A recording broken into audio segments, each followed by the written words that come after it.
Hello, I'm Dr. Ruth Cherry, and I write books for transformation. Most of the inmates at the state penitentiary where I work were drug addicts. Heroin, marijuana, cocaine, LSD, whatever they could get.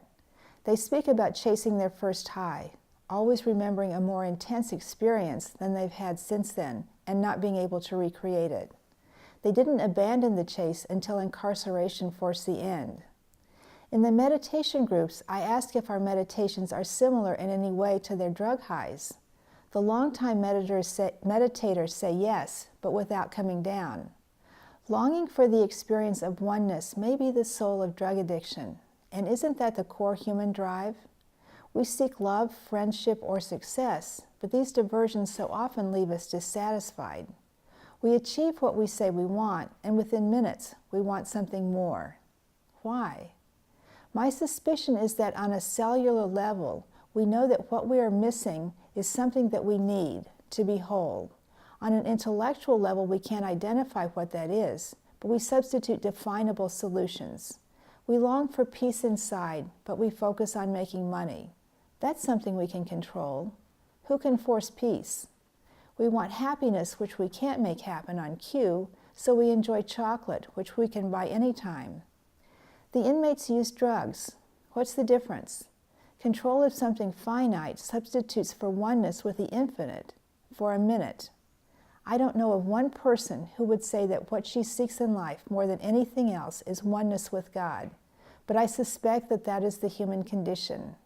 We somehow know that there is more to existence than meets the eye. We can't place it, so we try to structure an experience that we can define. We must redefine God in limited terms so our minds can be involved in the act. Better to use our minds than to allow unlimited vulnerability. But allowing and vulnerability are what knowing God is about. We imprison God when we say money or love or power will make me happy, as if those equate to God. When we try to define God, we limit God. When we want to assume an overlay of happiness without doing our undercover work, we shy away from God. We hate not being in control, and when we are in control, we imprison God. We want God to not threaten us. We want God to fit into our lives neatly. We want God to keep us comfortable. So if we accept the premise that experiencing oneness with God is the basic human longing, and if we acknowledge that losing our boundaries terrifies us humans, then we find ourselves in a pickle of gigantic proportions. For a few years or decades, we look for God under the streetlight, so to speak. We want God in small doses, easily digested. We're satisfied with our God in a box. And that's the end of the story for many folks. Some of us won't let go of the search that easily, though. And by midlife, we won't engage in illegal activity or reckless risk-taking. What are we to do? We need to experience our oneness with God, because without that, we're lost. Nothing else holds meaning. The vastness of our inner world and the pervasiveness of our life experience when we surrender and trust in meditation and then throughout the day leads us to experience God minute by minute. And then we don't want to stop, even when it's scary or unpleasant or inconvenient. And I think that's what the drug-addicted inmates sought in their own unsavory way. They're just being humans. On some level, they know there's more. They detoured with drugs, but find some peace in meditation, just like the rest of us.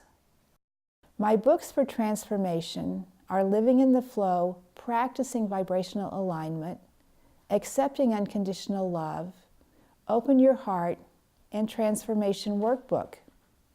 I'd like to give you a PDF of Living in the Flow, Practicing Vibrational Alignment, so if you go to my website, meditationintro.com, and leave your contact information, I'll send it to you.